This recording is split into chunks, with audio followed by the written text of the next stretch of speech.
Vamos a continuar.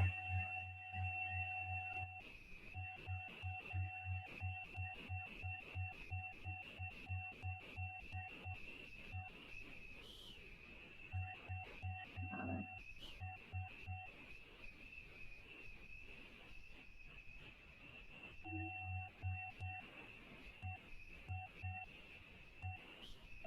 Ahí está.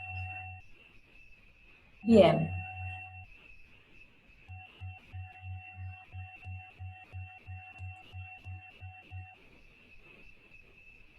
Vamos a detener un momentito.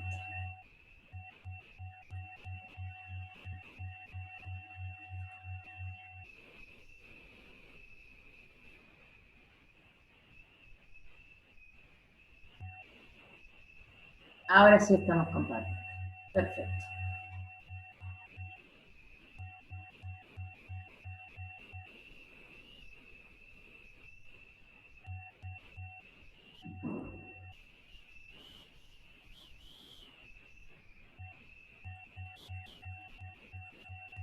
Estamos definiendo lo que estudia la economía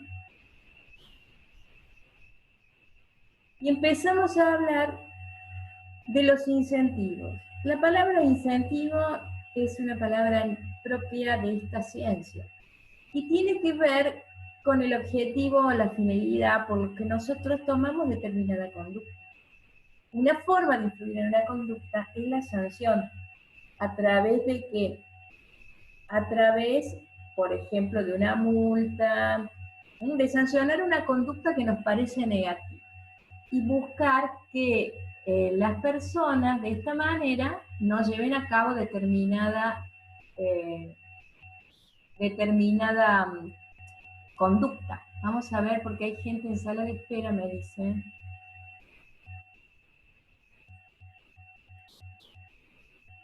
A ver.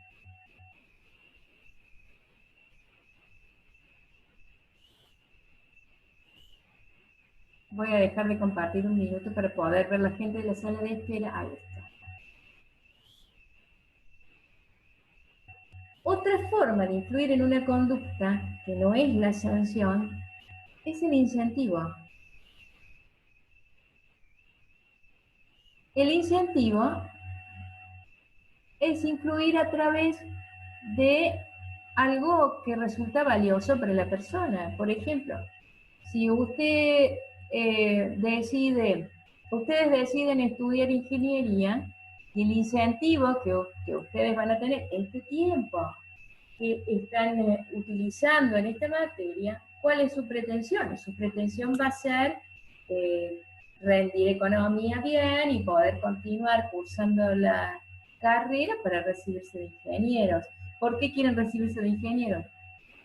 Porque pretenden buscar un nicho laboral que sea mucho mejor que el que tienen actualmente. Por ejemplo, uno va a trabajar en determinado tema porque busca determinado salario. Un emprendedor va a querer llevar a determinado lugar, a emplazar en determinado lugar su fábrica porque tiene como un incentivo que le cobren menos impuestos, etc. Sus costos van a ser menores, entonces su incentivo va a ser poder ganar más. La asignación de la riqueza, entonces, es uno de los problemas de la economía. Es central. La economía existe para asignar riqueza. ¿Y cómo se asigna riqueza? La asignación del recurso es una forma de asignar riqueza. Por ejemplo, quien tiene la tierra puede sembrar el campo y puede generar alimentos, ¿bien? O puede generar una explotación forestal, o puede generar una explotación minera. Pero usted necesita asignar ese recurso ¿para qué? Para que así se va asignando la riqueza. A través, por supuesto, del trabajo del hombre. Basado en que en el principio de escasez, si los recursos son limitados, pero las necesidades son ilimitadas, tenemos que asignarlos. De manera que lo ideal sería que lo que hablamos nosotros de equidad, del principio de equidad. El principio de equidad viene del viejo derecho romano que en latín significa dar a cada quien lo suyo. Es decir, es repartir los recursos de manera que cada cual se sienta bien con lo que le toca. Que no le toca a todo el mundo igual. No confundamos igualdad con equidad, porque incluso la igualdad está teñida de la equidad. ¿Quiénes son iguales? Igualdad entre los iguales, decimos desde el punto de vista del derecho. Quiere decir, ustedes que son estudiantes de la materia economía son iguales entre sí, todos son estudiantes y por ende, para poder calificarlos, yo tengo que tratarlos de la misma manera, de la manera equitativa, y todos tienen que tener la oportunidad de rendir los parciales y de aprobar la materia. ¿Por qué? Porque son iguales, están en la misma condición de estudiantes. Pero no están en la misma condición mía, yo soy docente. Y por ende estoy en la misma condición que mis pares. Y ustedes podrán evaluar mi actividad docente, podrán decir si les gustó, si no les gustó, si aprendieron mucho o poco, podrán participar y evaluarme en la medida en que ustedes pueden hacerlo, pero en la situación entre ustedes y nosotros los docentes es distinto, porque ustedes son estudiantes, nosotros somos docentes. Bien. A eso refiere, y a eso refiere la equidad. Lo que ustedes necesitan, al estar en una situación determinada, es distinto de lo que necesita otra gente en otra situación. Le hace, por ejemplo, aquellas personas que están en situación de indigencia, sus necesidades son diferentes a las personas que tienen posibilidades laborales. Lo que necesitan son otras cosas. Lo importante es que cada uno tenga lo que necesita para ir transitando su camino. Entonces, el principio de escasez es el principio base sobre el cual toda la ciencia económica toma forma, basado, como ya dijimos, en las limitaciones que tienen nuestros recursos. ¿Qué tipo de limitaciones? Hay limitaciones físicas, limitaciones de medios y limitaciones de tiempo. Limitaciones físicas cuando son imposibles que nosotros podamos acceder físicamente, porque podemos físicamente acceder a la tierra, podemos físicamente acceder al agua, bien, o también puede ser que, también puede ocurrir que no tengamos los medios, a lo mejor tenemos la tierra, pero no tenemos los medios para poder hacer una explotación minera en la tierra que tiene minerales. Sí, habrá que ver. O de tiempo. Nuestro tiempo también es limitado y nuestro tiempo también es un recurso. Los recursos son escasos cuando las cantidades que se disponen no son suficientes para satisfacer todas las necesidades productivas. Nunca quedan todos satisfechos. Por eso es la importancia de la asignación. Al existir esta limitación, los individuos toman decisiones de acuerdo con estas restricciones. Tanto el individuo como los grupos de individuos, que podemos decir la sociedad. Vamos a analizar a lo largo de la materia lo que llamamos las grandes preguntas de la economía. ¿El qué? La primera pregunta de la economía es el qué. Hay que elegir entre alternativas. ¿Qué vamos a elegir? El cómo. Si vamos a elegir, el qué tiene mucho que ver con la demanda. ¿Qué vamos a elegir? Tiene que ver con lo que nosotros queremos. ¿Qué vamos a elegir? El cómo, a través de la ciencia económica, vamos a ver cómo podemos llevar adelante la producción, a ver si eso realmente es posible de hacer. ¿Y el para qué? Para satisfacer una necesidad, que es de la sociedad, el bien de la sociedad. Ningún emprendedor va a hacer un emprendimiento que no tenga como razón final satisfacer una necesidad.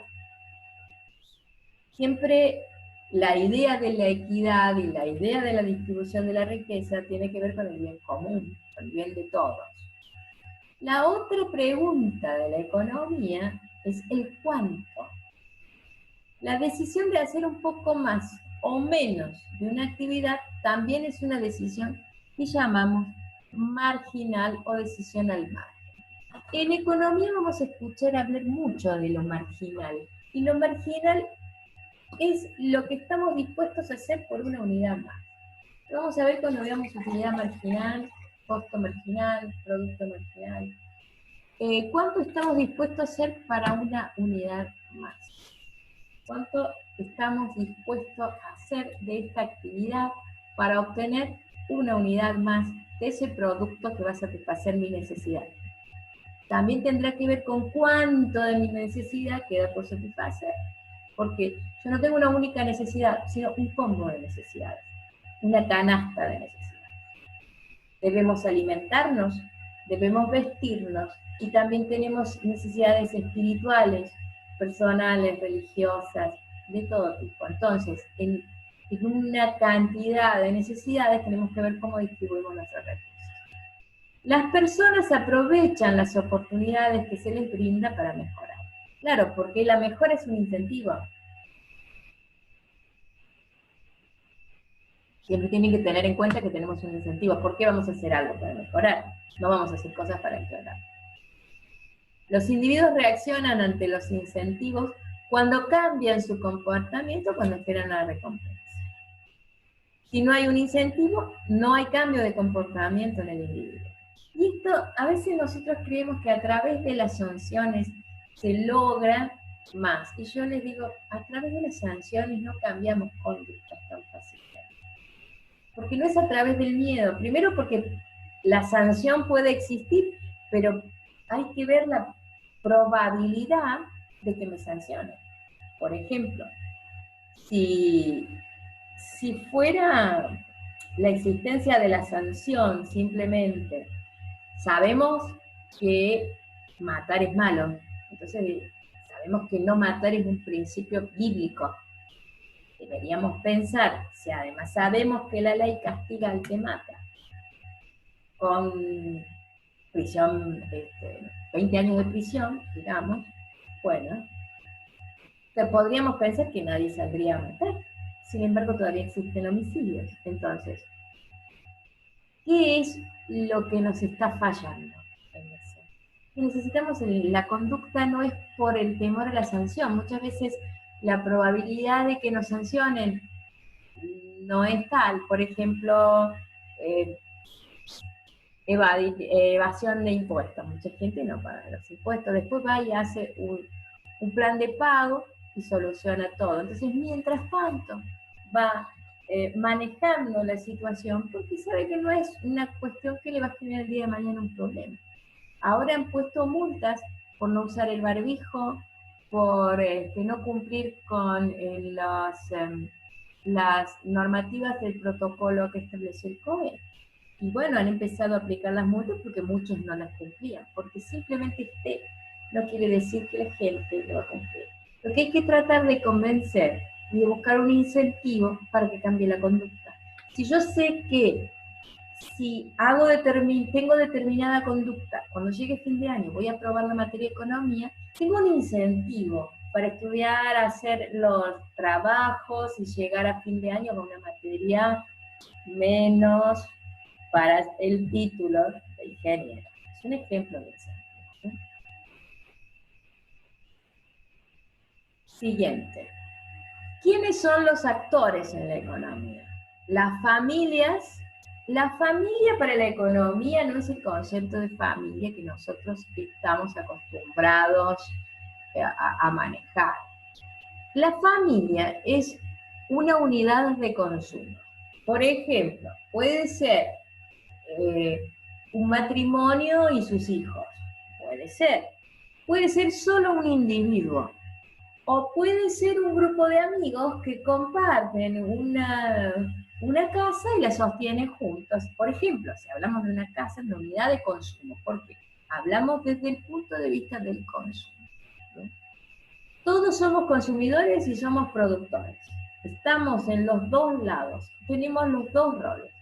Vamos a analizar el actor como el rol del consumidor. Y la familia para nosotros es cualquier grupo humano que actúa como una unidad de consumo. El sector público es otro actor. Sector público, vamos a ver cuando veamos macroeconomía exactamente cómo está compuesto el sector público.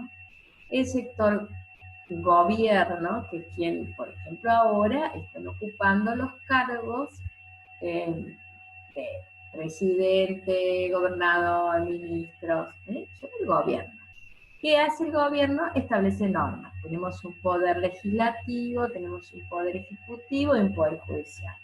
El legislativo establece leyes generales, el poder ejecutivo las cumple y las reglamenta, establece leyes reglamentarias, y el poder judicial, bueno, actúa ante el caso concreto, juzgando.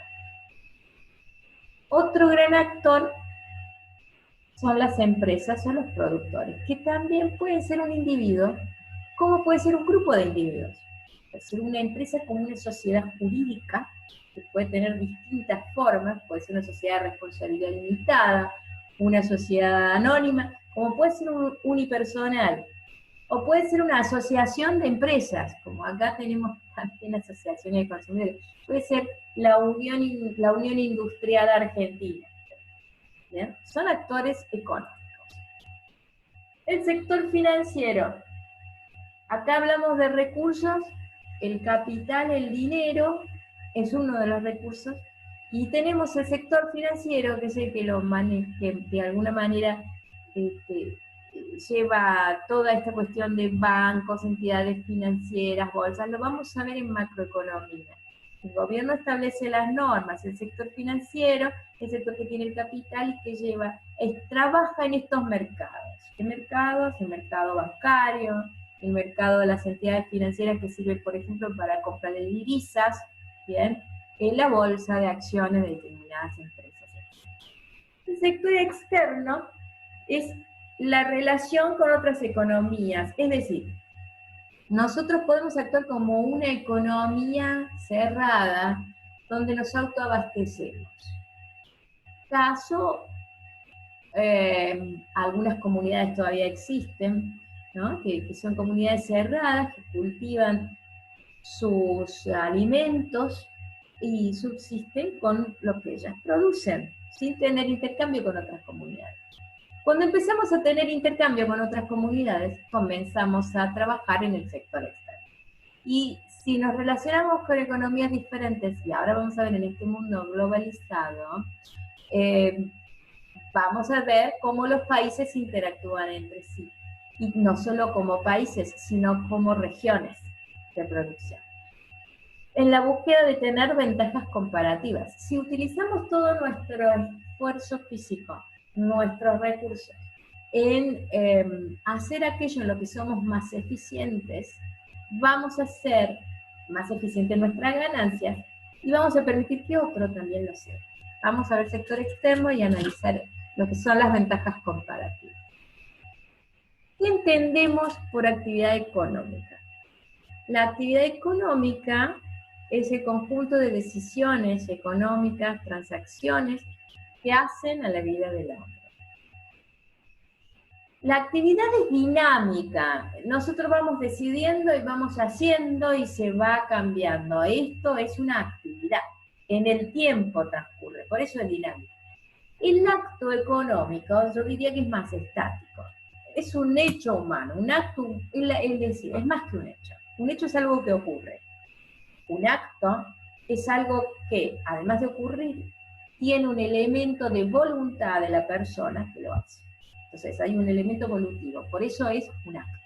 Un acto humano que tiene una orientación de adaptar, transformar los recursos para satisfacer las necesidades. Los recursos están en su forma primaria y nosotros le agregamos valor, ya sea en forma física, lo que vamos a llamar más adelante lo que sería a nivel secundario, o también puede ser intelectual, terciario, pero vamos transformando ese recurso para satisfacer las necesidades. ¿En qué? En la producción de bienes y servicios. Vamos a ver la diferencia que hay entre bienes y servicios. Bien. Primero analicemos qué son las necesidades. Si dijimos que la economía se funda en el principio de escasez, donde los recursos son limitados y las necesidades ilimitadas, bien. ¿Qué son las necesidades? Las necesidades, ante todo, es una sensación, hay un elemento subjetivo, una sensación de carencia o de apetencia de algo determinado. Y para ser satisfecho, debo llevar a cabo algún tipo de actividad. No viene solo, yo tengo que hacer algo. ¿Bien? Son ante todo subjetivas, porque dependen de nuestros valores, de nuestras creencias, la sociedad en la que pertenecemos, dependen del momento histórico, el lugar geográfico en el que nos encontramos, las costumbres de esta sociedad, de manera que pasan a ser subjetivas. Y son cambiantes, porque también son dinámicas, dependerá de los momentos. Son ilimitadas en número, siempre vamos a tener otra, terminamos de satisfacer una y hay otra, y hay otra. No hay un momento en el que todas nuestras necesidades están satisfechas, siempre tenemos algo más. Pero son limitadas en capacidad, porque nosotros sabemos que partimos de recursos que están limitados. Pueden complementarse. Por ejemplo, la necesidad de un determinado bien me lleva a la necesidad de otro bien.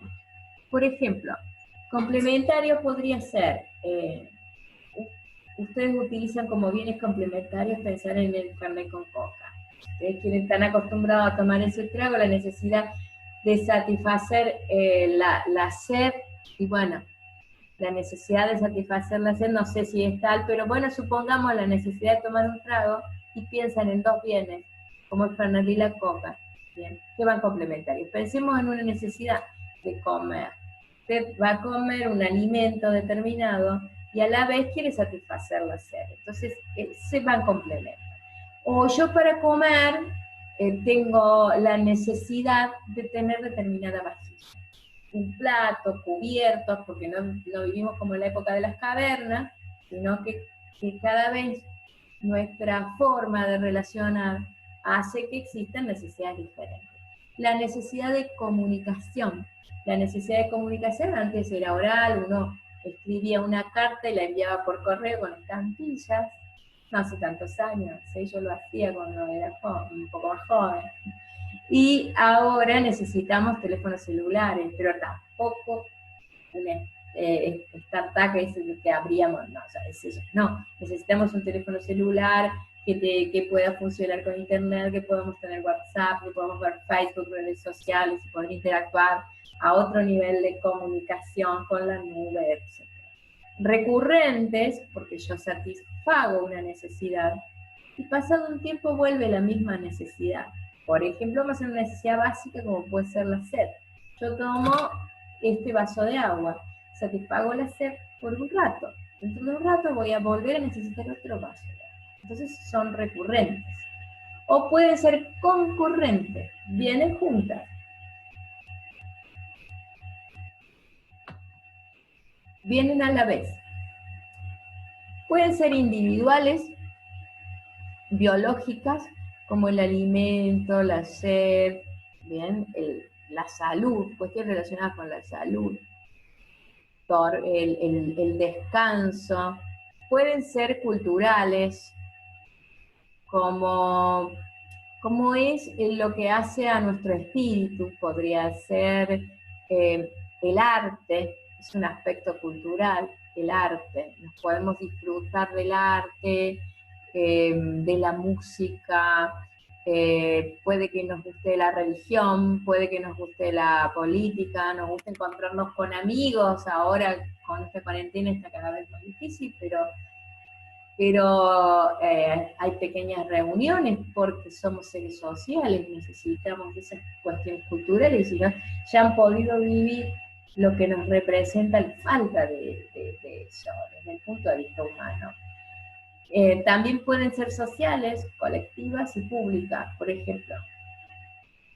Una necesidad colectiva se puede relacionar con una costumbre que tenga la sociedad, y públicas puede ser el transporte.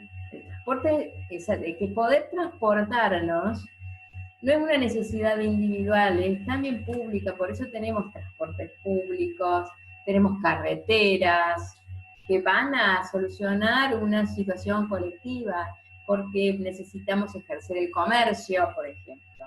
Y para eso necesitamos estas herramientas, la misma comunicación, las antenas satelitales nos van a resolver una cuestión de comunicación colectiva que nos va a permitir llevar a cabo todo el tipo de actividad que necesitamos como sociedad. Recursos. ¿Qué podemos decir de los recursos? Son todos los elementos heterogéneos que se utilizan para generar bienes. Estoy viendo si podía... No. Elementos que se utilizan para generar bienes y servicios. Estos son los recursos. Son limitados o escasos, pertenecen a lo que podemos llamar la riqueza disponible. Y son potenciales, porque mientras estén como recursos están allí, pero yo no los estoy utilizando. Por ejemplo, la tierra, por ejemplo, los árboles, por ejemplo, el viento, que puede ser un recurso energético, el agua, ¿bien? Están allí, pero son en potencia, por eso son recursos. Por ejemplo, recursos naturales de superficie, vegetales y animales. Recursos subterráneos, minerales, acuáticos, agua, peces, aéreos, energía. Recursos humanos, aquel trabajo físico o intelectual que nosotros estamos capacitados para realizar, que podrá ser de forma originaria o puede ser de acumulación.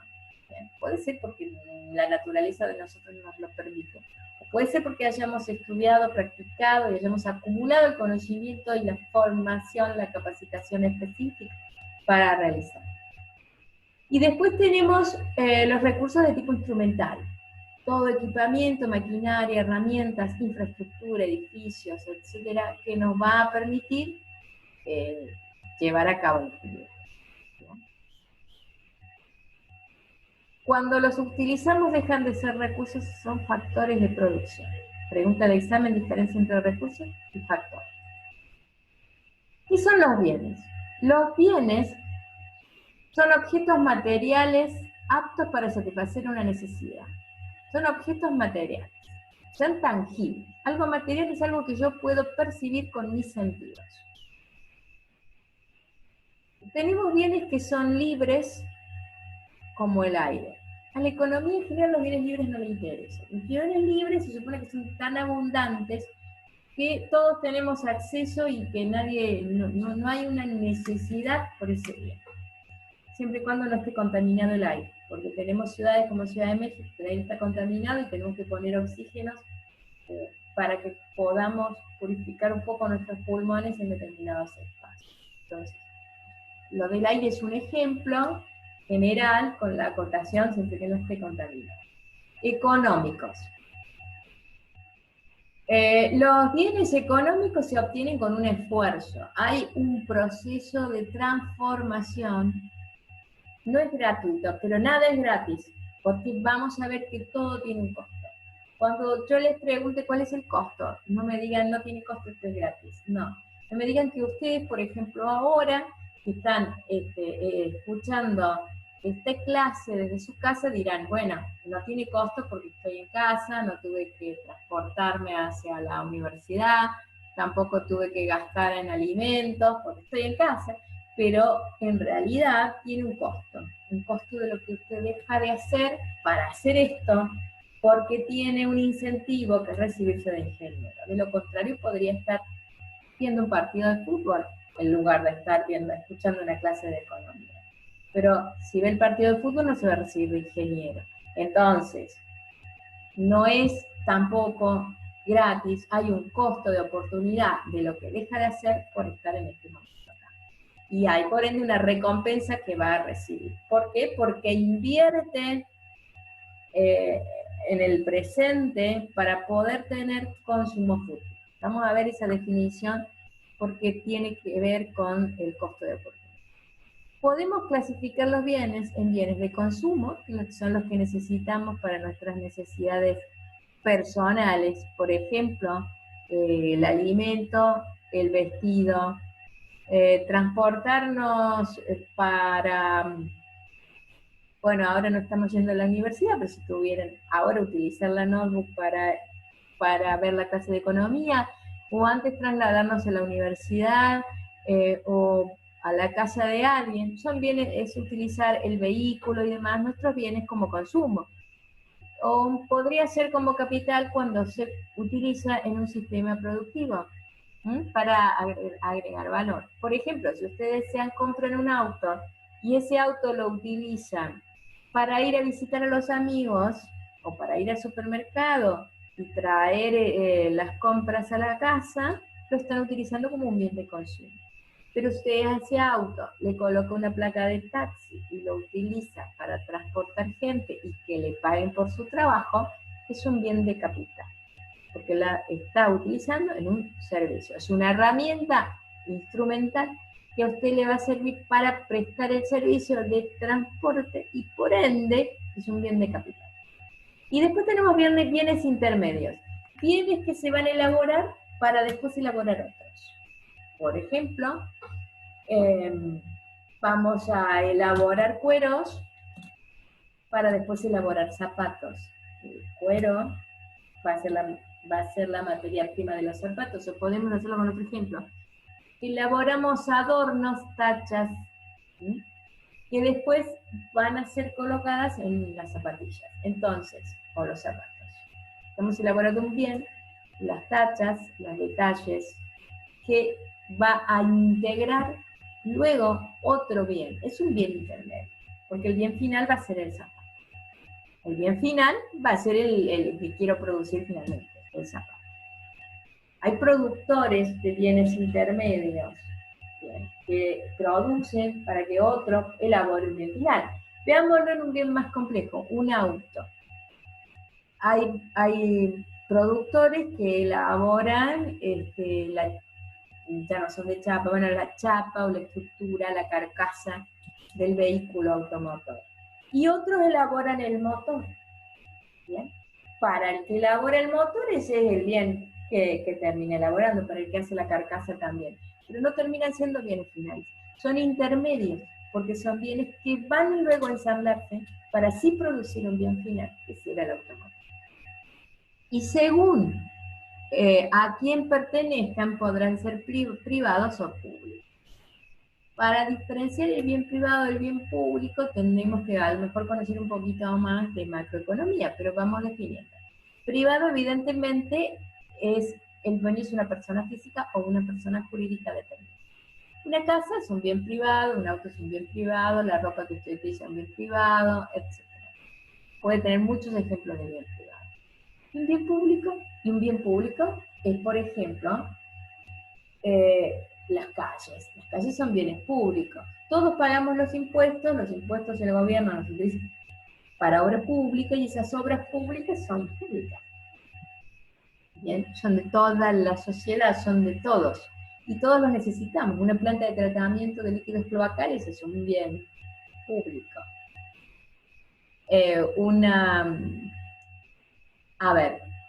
Las avenidas son bienes públicos, pero los autos que andan en esas avenidas son bienes privados.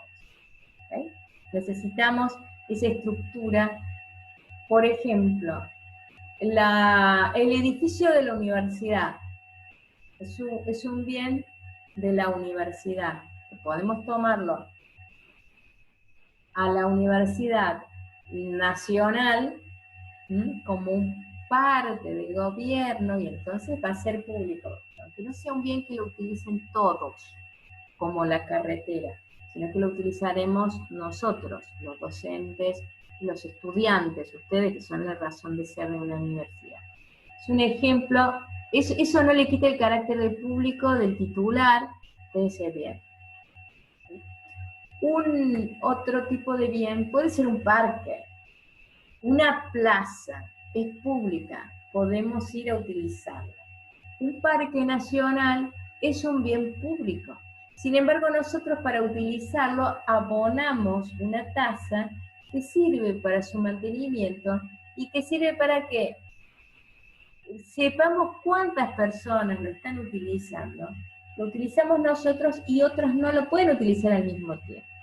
Entonces, hay un uso que es excluyente de algunos. Si lo uso yo, estoy excluyendo a otro para que lo use.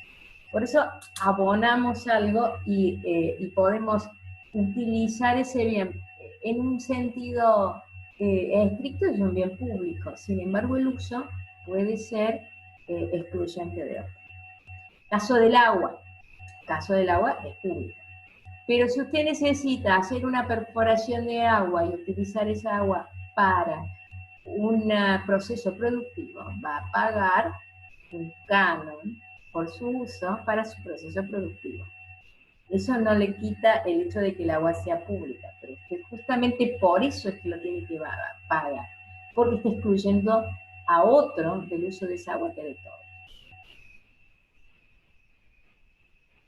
¿Qué diferencia hay entre un bien y un servicio? Los servicios son anterior.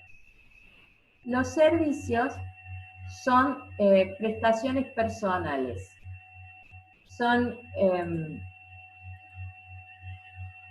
un intangible. Yo no puedo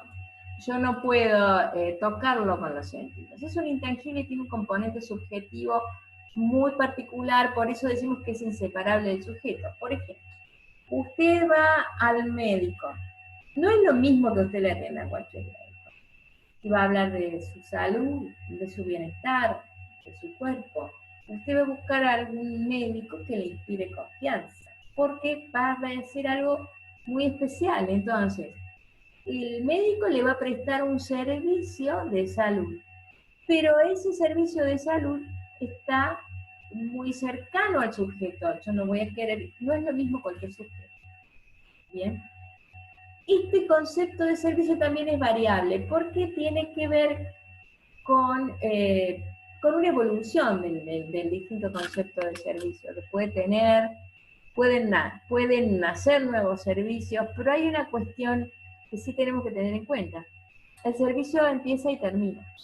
No como un bien tangible, material, que puede durar muchos años. El servicio dura lo que dura el servicio. Y si no, voy a tener que ir abonando en cuotas servicio, para que continúe prestando servicio. En caso del servicio, lo que prestan ustedes como ingenieros, lo que hacemos nosotros los abogados, etc. Los servicios profesionales son un buen ejemplo. El servicio de turismo, el servicio de transporte, mensajería, en el delivery. Usted tiene confianza en la persona que le encarga. El asesor financiero. Cuando se introducen al proceso productivo, los bienes y servicios se denominan insumos. Nos está terminando esta sesión, nos volvemos a conectar cuando se apague. Y la actividad productiva combina factores productivos para generar bienes y servicios destinados al consumo final, ya sea presente o futuro, o la producción de nuevos bienes y servicios. Es decir, vamos combinando los factores para llegar al consumo final. ¿Bien? Entonces, al introducirlos en un proceso productivo, los bienes y los servicios pasan a ser insumos. Entonces, cuando hablemos de empresa, vamos a ver lo que es un insumo. Ahora dejamos de compartir pantalla. Ya termina esta sesión, así que la finalizo y nos volvemos a... No, ya está terminando porque es hasta las 18 horas.